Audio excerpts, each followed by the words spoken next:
Gente, se a gente mandar um zap pro roteirista do Brasil, pedindo um spoiler dos próximos capítulos, porque olha, quando a gente acha que a gente sabe o que vai acontecer na semana seguinte, agora está chegando na reta final, o processo do julgamento do ex-presidente Bolsonaro, então agora provavelmente é isso. E aí o roteirista mudou tudo com capítulos, assim, digamos, muito inusitados, né? É sobre isso que a gente começa a falar agora no Entre Nós, acionando diretamente Brasília, porque depois do final de semana em que tudo o que aconteceu reverberou não só aqui no país, mas repercutiu no mundo todo também, na imprensa internacional, com o ex-presidente Jair Bolsonaro preso, admitindo que tentou violar a tornozeleira eletrônica com ferro de solda. Todo mundo viu a imagem da tornozeleira eletrônica ali derretida e ele próprio admitindo que foi com ferro de solda. Num Estado democrático de direito, e acho que esse é o ponto principal, como estamos num Estado democrático de direito, como não houve um golpe consumado, a defesa do ex-presidente nega, diz que ele passou por uma espécie de alucinação e por conta de efeitos de remédios, e no Estado Democrático de Direito é esse o papel da defesa, criar a explicação que quiser, trazer ao judiciário a explicação que achar mais conveniente, mais importante naquele momento para defender o seu cliente. É assim que funciona quando a gente está num Estado Democrático de Direito, que bom, né? E eu estou repetindo várias vezes um Estado Democrático de Direito, porque é assim que as coisas funcionam e nessas condições, o Supremo Tribunal Federal hoje já se reuniu a primeira turma e, por unanimidade, a prisão do ex-presidente que tentou violar a tornozeleira eletrônica foi mantida. O Caian Messina está chegando aqui com a gente para trazer os detalhes. Caian, que fala com a gente de frente ali da sede da Polícia Federal, onde Jair Bolsonaro está preso e continuará preso. Não é isso, Caian? Boa tarde. Exatamente, Adriana. Boa tarde a você, ao Renan e a todos. Falando ao vivo aqui da Superintendência da Polícia Federal, Jair Bolsonaro segue na Sala de Estado-Maior, que foi disponibilizada a ele aqui pela PF por determinação do ministro Alexandre de Moraes. Mais uma etapa dentro desta novela, né, que envolve o ex-presidente da República. Há pouco ele recebeu o almoço que foi trazido pelo cunhado dele, né? Os presos aqui em sala especial têm essa prerrogativa, eles podem comer a comida que é disponibilizada aqui pela própria PF. Foi assim nos 2 primeiros dias, mas a partir do jantar de ontem e do almoço de hoje, Jair Bolsonaro então começou a receber então uma quentinha de fora, né, com uma comida um pouco melhor e com as recomendações médicas que foram feitas a ele, né, comida com baixo teor de gordura, enfim.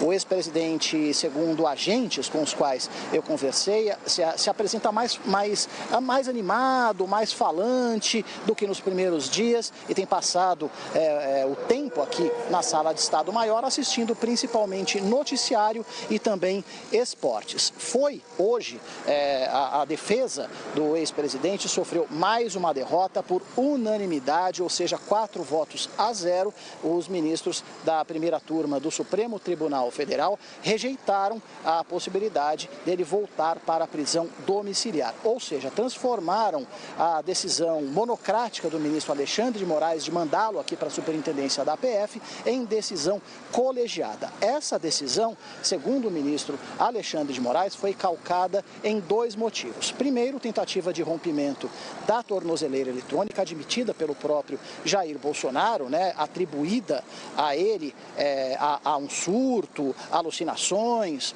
enfim, e também por uma vigília que foi convocada pelo filho dele, o senador Flávio, e nessa vigília, de acordo com a avaliação de Alexandre de Moraes, poderia haver ali uma aglomeração que facilitaria, então, a possibilidade de fuga. Vou mostrar nesse momento, pessoal, as pessoas, né, se perguntam o que acontece aqui nos bastidores. Vou convidar vocês para fazer um tour aqui pela Polícia Federal. Vou pedir aqui para o nosso querido Elson Aires mostrar. A imprensa, ela fica posicionada aqui, ó, é como se fosse um acampamento aqui da imprensa. Então, os colegas todos ali posicionados, todo mundo com a sua cadeirinha de praia, né? A gente não tem mar aqui em Brasília, mas acaba tendo aqui o mar em frente à Superintendência da Polícia Federal, todo mundo em busca dos melhores ângulos, em busca dos detalhes. Há pouco, por exemplo, né, a gente conseguiu flagrar, houve a troca ali da película em frente aqui à Polícia Federal, depois de imagens em que Jair Bolsonaro aparece ontem levando, então, a primeira-dama Michele até a porta aqui. Então, segundo a PF, é uma tentativa aí de dar mais privacidade ao ex-presidente. Vou mostrar agora aqui, exatamente em frente à Superintendência da Polícia Federal, esse ponto que a gente vê aí com as viaturas da Polícia Militar, é o ponto em que ao longo dos últimos dias havia realmente uma aglomeração de apoiadores, normalmente apoiadores de Jair Bolsonaro, o pessoal protestando contra a prisão, alguns poucos a favor da prisão também vinham, havia realmente um início ali de animosidade, mas hoje aí, ó, a imagem é clara, a gente não vê absolutamente ninguém, faz um calor realmente brutal aqui em Brasília, às vezes chove, enfim, um clima realmente bastante complicado. E do outro lado ali da pista, vamos mostrar, a gente vê um outro acampamento da imprensa. Então, quando chove, a gente acaba se refugiando ali nessas tendas, a maneira que foi encontrada para a gente trazer, então, a informação de maneira mais rápida para o pessoal e principalmente aqui para a galera do Entre Nós que está acompanhando tudo o que acontece aqui na Superintendência da Polícia Federal em Brasília. Estamos com vocês, pessoal. O Caian, só para a gente concluir com você, você descreveu aí para o nosso telespectador e também para o nosso ouvinte como é que está toda essa movimentação e realmente chama a atenção o fato de não ter manifestante nenhum, né? A rotina segue, felizmente, segunda-feira todo mundo levanta para trabalhar, para pagar boleto, para cuidar da sua vida e a rotina segue e o que está sendo feito aí agora foi ratificado aí pela unanimidade da primeira turma de que Bolsonaro tem que ficar preso depois dessa violação aí da tornozeleira eletrônica. Só queria recuperar com você um pouco da linha do tempo desse final de semana. Para quem não acompanhou no detalhe, primeiro houve uma convocação da vigília pelo filho, o senador Flávio Bolsonaro. Me chamou a atenção, Caian, naquele vídeo que ele postou, as palavras escolhidas. Depois, quando houve a prisão, aí a reação foi, o STF está prendendo por conta de oração, por conta de vigília. As palavras que o senador Flávio Bolsonaro escolheu para aquele vídeo, ele fazia uma convocação para essa vigília e dizia: vamos resgatar o Brasil do cativeiro em que ele está.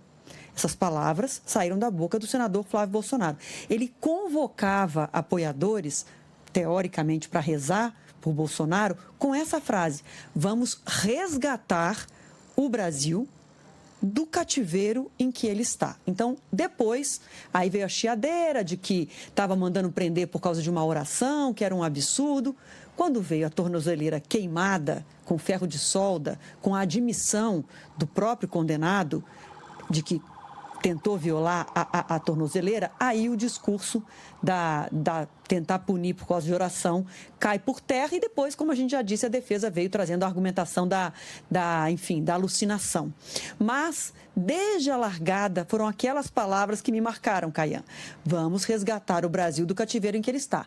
Enfim, as palavras cifradas, a mensagem cifrada do senador Flávio Bolsonaro não é de uma pessoa que quer manter a tranquilidade, manter a paz em volta do condomínio onde o pai cumpria prisão domiciliar. Não me parece uma frase de quem não quer criar mais problema com a justiça. Ele conseguiu o que ele provocou. Mais problema para o pai. O segundo filho, que obtém êxito nessa tarefa de criar mais problema para o pai, que já está com 27 anos e 3 meses de problema, né? Com certeza, né? E é aquela máxima, não há coincidência aqui em Brasília, né? O senador Flávio Bolsonaro é um político experiente, é o mais político de todos os filhos de Jair Bolsonaro, né? E política na acepção da palavra, ou seja, alguém que entende os meandros do Congresso Nacional, entende os meandros das negociações, entende os meandros da comunicação com o eleitorado. Então, essas palavras, inclusive, elas acabaram chamando a atenção do próprio gabinete do ministro Alexandre de Moraes, tanto que foram questionadas, né, essas palavras, essas frases, elas foram questionadas ao próprio ex-presidente Jair Bolsonaro na audiência de custódia de ontem. Então, o juiz auxiliar que conduziu essa sessão, uma sessão burocrática, né, uma sessão apenas para saber se houve realmente algum tipo de dificuldade do preso no processo de detenção, ele questionou justamente se haveria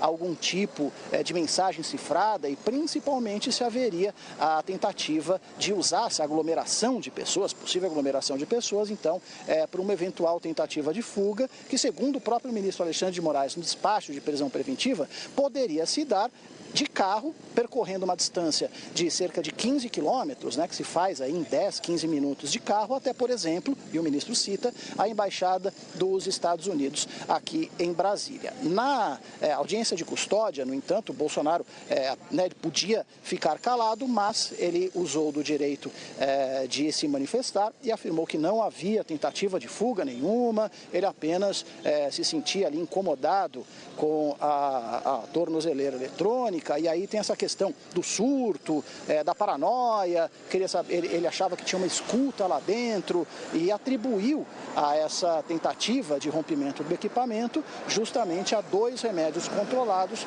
que ele tem tomado realmente há pouco tempo. O fato, né, é como você bem frisou, 27 anos e 3 meses de problema e agora ele está preso preventivamente aqui na sede da Polícia Federal em Brasília, com a possibilidade de seguir a depender de novos recursos da defesa, que tem até às 11 horas e 59 minutos de hoje, para protocolá-los para uma área especial no presídio da Papuda. Obrigado, Caian, pelas suas informações. Bom trabalho aí em Brasília.